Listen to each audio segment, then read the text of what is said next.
What's up, investors? It's the Russian dude. Let's get straight to the point, talk about some ridiculous Russian propaganda. Oh, okay. Today we have a video from Moscow, the capital of Russia. And long story short, what you are looking at is a relatively destroyed civilian building. But no, it was not the result of a drone attack or nothing like this.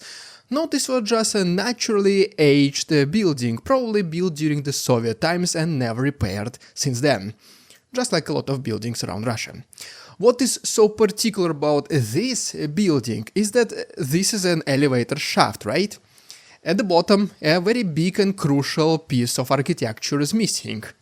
And so the local authorities, they received a grant from the government budget, from the Moscow's budget. I'm sure it was millions of rubles.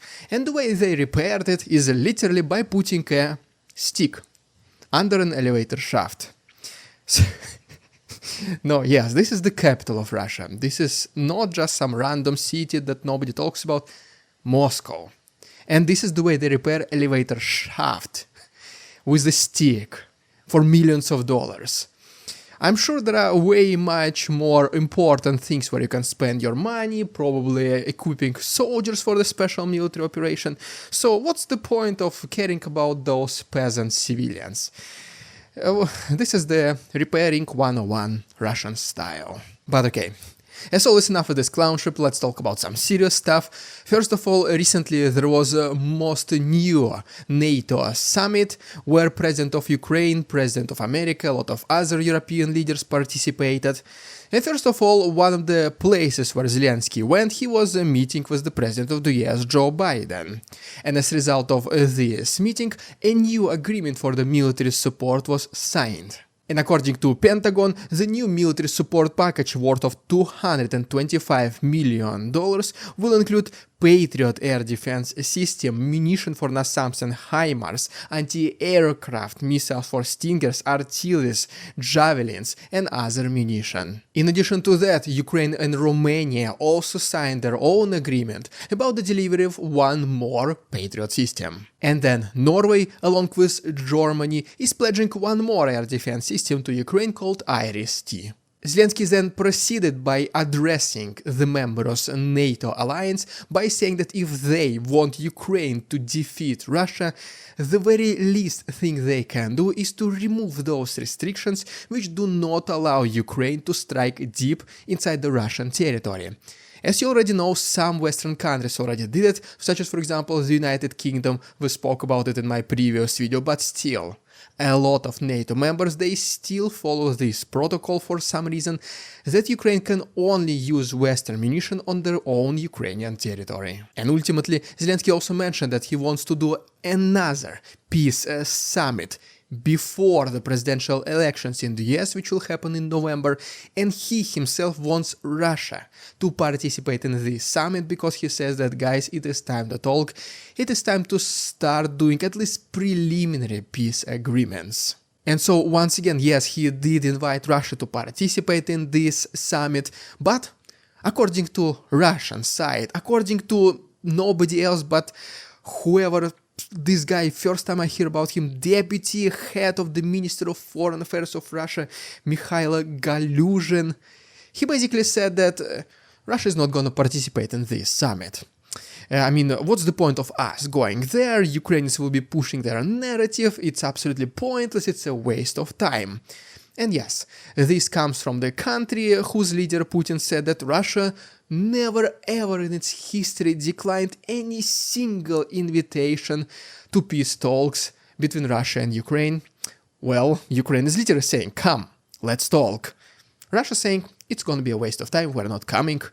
Well, guys, make your own conclusions. Okay, now let's switch our attention to southern and Ukrainian front lines, and we're also going to talk about the Z army doing some kind of a small mutiny because they simply refuse to follow the orders of their commanders. First of all is the picture from the near proximity of Belbek airfield on Crimean Peninsula, and as you can see there was a relatively nice amount of smoke and local residents reported some loud noises before that. And then also here is the picture from one of Crimean beaches where you can see these anti-paratroopers, marines constructions. Sorry, I don't know how they're called in English, but that's why you have the photo on your screen. So basically they put them on the beaches in Crimea next to literally just simple civilians who are tanning, who are swimming in the sea and have absolutely no worries in their lives. As we go to Eastern front line, right here is the video from Kharkov where Ukrainians using once again FPV drones were able to destroy several relatively expensive military equipment of Russians, including self-propelled artillery system called Sta-S. And then in Luhansk, right here is the picture which shows that the local munition warehouse, according to local residents, was destroyed. Next we have some statements from the representatives of the Ukrainian army that recently Russians intensified once again their offensive attempts against Ivanovsky and Chasiv Yar, bringing even more infantry and military equipment, but so far Ukrainians are able to hold Russians back. And next we have a video of once again a simple Ukrainian drone destroying yet another heavy flamethrower of Russians called Солнцепёк. And the big thing about this particular video, besides extremely nice and huge fireworks, which was the result of this attack, is that the cost of one Солнцепёк is estimated to be at approximately $15 million, while the cost of a Ukrainian drone used in this attack was only $2,000. But yet another huge problem of the Z army, which at least started, or I would even say resumed, recently, is that a lot of Z soldiers literally started to sabotage and not follow the orders of their officers and commanders, as presented in one of the most recent articles by the Institute for the Study of War. What it basically means is that, unfortunately, approximately in May, there was a video online where Russians took Ukrainian prisoners of war, and then you can guess what happened next. And well, recently, in July, the very same video from the very same unit appeared once again, where the Z soldiers were doing exactly the same thing to Ukrainian POWs. And since this is a direct violation of the Geneva Convention, and according to the Z propaganda, Z soldiers are only peacemakers, peacekeepers, they're not ever involved in anything like this, which basically means that the officers and commanders are forced by their own leadership to prevent things like this from happening. And if we have literally almost the very same videos with the same actions less than 2 months apart, it basically means that the Z soldiers absolutely do not care about what their officers and commanders tell them to do. It also reflected in the progress of the Russian army, specifically in the south, when there was not a single movement for the last half year plus. Most likely, the Z army, they do say that, guys, you have to advance in the south. It is not just about east at this very moment.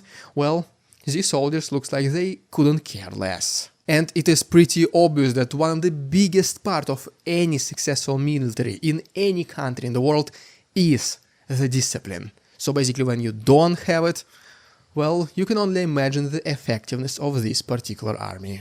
But wait, there is more, because recently Putin started to face even bigger, humongous problem mainly related to the recruitment, because according to this British intelligence report, right now Russians can no longer recruit just regular Russian civilians, specifically from major cities like Moscow or St. Petersburg.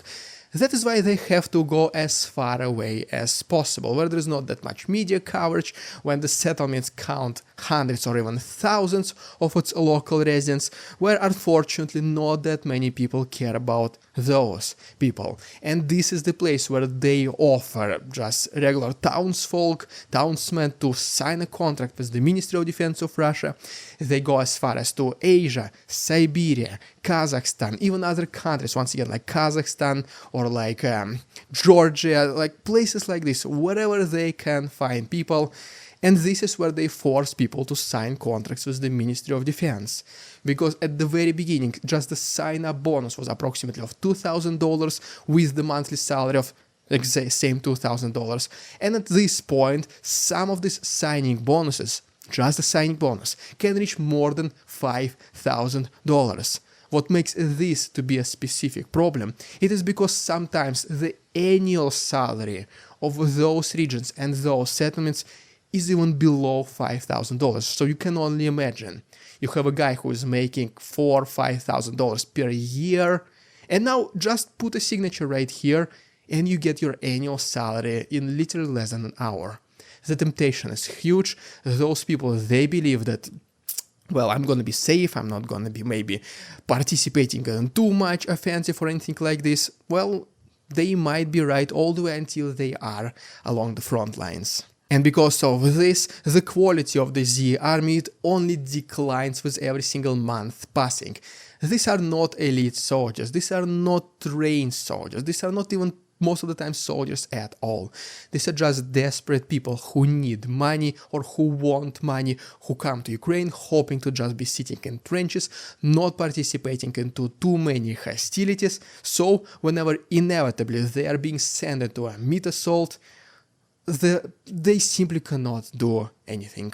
This is a huge problem for Putin because the amount of money influxed into the Ministry of Defense and to the Z army is at this point in billions of dollars, and the results are absolutely non-existent. Eventually you will run out of money, the army will not increase in preparedness, there will be no results along the front lines, so it is just a matter of time when bad things to the regime of Putin start happening. Well, there I have it, guys. Thank you so much for watching. Please like this video, subscribe to my channel if you like this style of daily news updates. Please check other useful links down below, my PayPal, Patreon, Instagram, and of course merch, hoodies, t-shirts, cases, all this is down below. Thanks so much for watching, see you tomorrow.